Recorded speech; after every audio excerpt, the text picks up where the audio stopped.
Vous les avez peut-être aperçus ce week-end sur les réseaux sociaux. Ce ne sont pas des martiens, ce sont des êtres humains qui traversent la rue, prennent le métro ou même conduisent une voiture avec un masque sur les yeux, un masque de réalité virtuelle, en l'occurrence le Vision Pro d'Apple, sorti aux États-Unis vendredi 2 février 2024. Des images moitié futuristes, moitié provocatrices, qui font quand même se poser une question. Allons-nous vers un monde, un univers où il sera naturel de se promener dans la rue avec un masque de réalité virtuelle? Alors ça paraît pour le moins insolite, voire incongru, d'autant que ce masque en réalité est conçu pour être utilisé de manière sédentaire, en intérieur. Mais rappelez-vous l'arrivée du téléphone mobile où l'on trouvait totalement incongru de voir des gens parler tout seuls en marchant dans la rue. Il y a aussi eu la grande époque des Google Glass où les geeks se promenaient dans les rues de San Francisco avec cet étrange appareil sur le visage. Or, on sait comment tout cela s'est terminé. Les smartphones, eux, sont restés, mais les Google Glass ont disparu. Car le Vision Pro pose une double question, à la fois celle de son utilité, dont on va parler, et celle de son acceptation sociale. Pour bien comprendre, un petit rappel sur ce qu'est exactement le Vision Pro, un produit unique ne serait-ce que par son prix, 3 500 $, et qui ambitionne ni plus ni moins de révolutionner l'informatique. Non, ce n'est pas un énième gadget. Non, ce n'est pas un nouveau casque VR de plus. Non, c'est bien, selon Apple, la première brique d'un tout nouveau concept baptisé informatique spatiale. Alors rappelons de quoi il s'agit. En fait, c'est un casque de réalité augmentée caché dans un casque de réalité virtuelle. Je m'explique.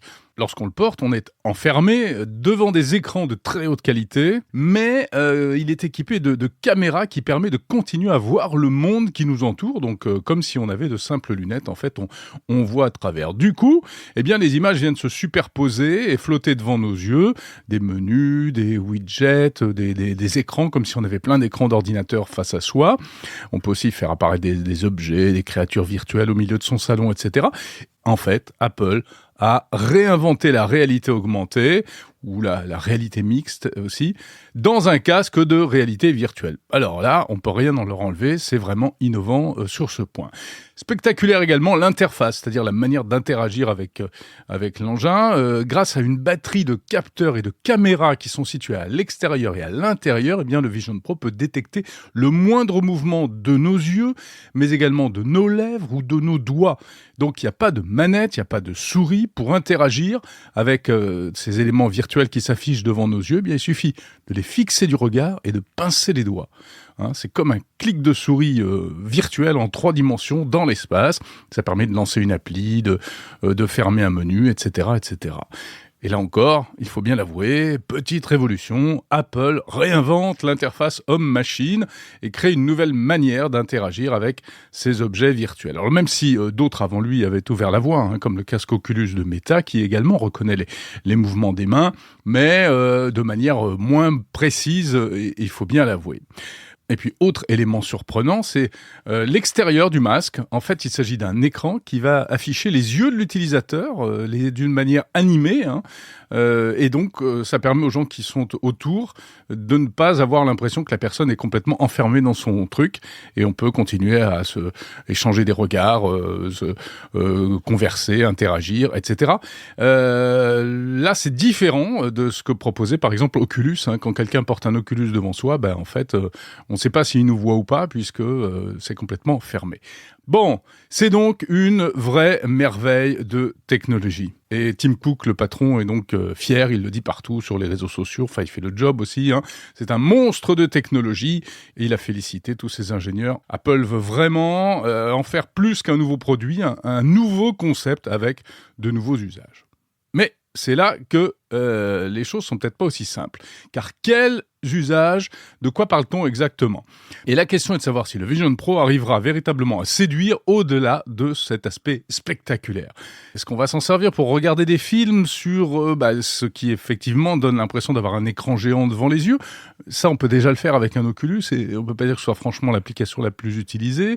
Est-ce qu'on va vraiment cuisiner ou passer l'aspirateur en suivant des petits objets virtuels dans l'espace, comme le montrent certaines vidéos promotionnelles, ou est-ce qu'on va travailler aller dans un super espace multi-écran qu'on ne pourrait pas avoir en vrai. C'est vrai que ça, c'est peut-être l'une des applications les plus prometteuses. D'ailleurs, d'où peut-être son nom, Vision Pro. C'est un casque qui a des visées plutôt professionnelles. La presse américaine, qui a pu tester le produit avant sa sortie, est d'ailleurs assez mitigée. Le New York Times écrit « C'est un produit impressionnant, mais on n'a aucune idée de qui va s'en servir et pourquoi faire ». Et c'est bien ça le problème. Alors Apple se vante de proposer dès le lancement du casque 1 million d'applications, dont 600 qui ont été développées spécialement pour le casque, et ce ne sont pas seulement des adaptations, il y a de tout, il y a des trucs pour regarder des films, il y a Netflix, MyCanal, etc. Il y a des trucs de sport, il y a du commerce aussi. Decathlon a fait une application pour le casque, Microsoft a adapté toute sa suite bureautique Office, mais est-ce que cela permettra vraiment de convaincre les utilisateurs ? Il ne faut pas oublier en plus quelques petits défauts que soulignent d'ores et déjà les premiers testeurs. D'abord, il est trop lourd ce casque, 600 grammes, même si c'est le plus petit du marché et même si une telle concentration de technologie dans un petit volume est une prouesse en 2024. L'autonomie est limitée, environ 2 heures. La batterie externe qui est au bout d'un fil est encombrante. Et puis, si l'image est magnifique, elle reste quand même encore assez pixelisée, au point que par exemple que le clavier virtuel d'ordinateur qui apparaît est en réalité inutilisable. Il faut mettre un véritable clavier si on veut se servir de cet appareil comme d'un ordinateur. En plus, petit détail, il faut, à chaque fois qu'on l'installe, refaire tous les réglages, le calibrage, étalonner les caméras, etc. Et ça ne peut se faire que pour une seule personne, ce qui fait que le Vision Pro est un casque pour une personne. On ne pourra pas le passer à un ami comme ça très facilement. C'est un peu comme un smartphone. Si on lui passe, il doit repartir à zéro.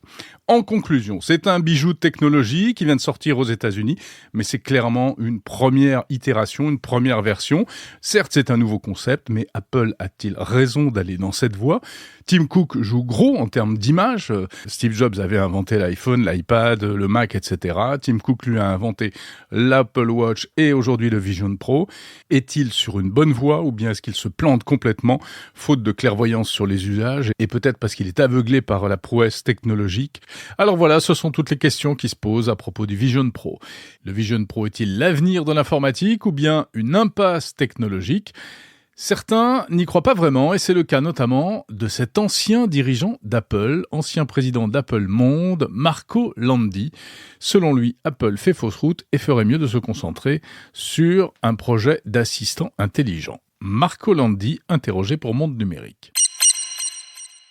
Tout ce que tu mets sur toi, c'est fastidieux. Fastidieux. Je ne sais pas si vous vous rappelez quand on regardait la télévision 3D et on devait se mettre ces petites lunettes. Non, Apple il doit faire ease of use, beau, grand style, grande classe. Ça, c'était la vision de Steve Jobs. Utile, mais aussi easy of use. Et tout ce que tu mets, c'est pas easy of use. J'y crois moins. J'ai une autre idée que je ferais. Je mettrais un assistant virtuel dans tous les téléphones. Mon avatar. De façon que, pour moi, lui, il est, ou elle, c'est mon assistant virtuel. Elle doit faire les choses que, normalement, je demande à ma secrétaire. Et elle devrait parler avec l'assistant virtuel, disant, c'est un nouveau monde, une nouvelle façon de communiquer, de travailler, de prendre des contacts qu'il doit venir. Le monde est prêt, la technologie est là pour avoir des assistants virtuels.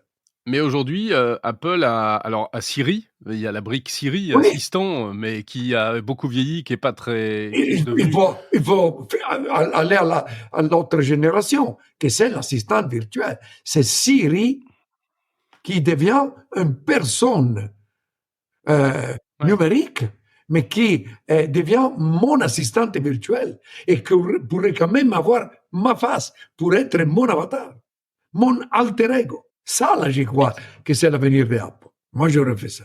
Marco Landi, ancien dirigeant d'Apple. Retrouvez l'intégralité de cette interview dans les jours qui viennent sur le podcast Monde Numérique.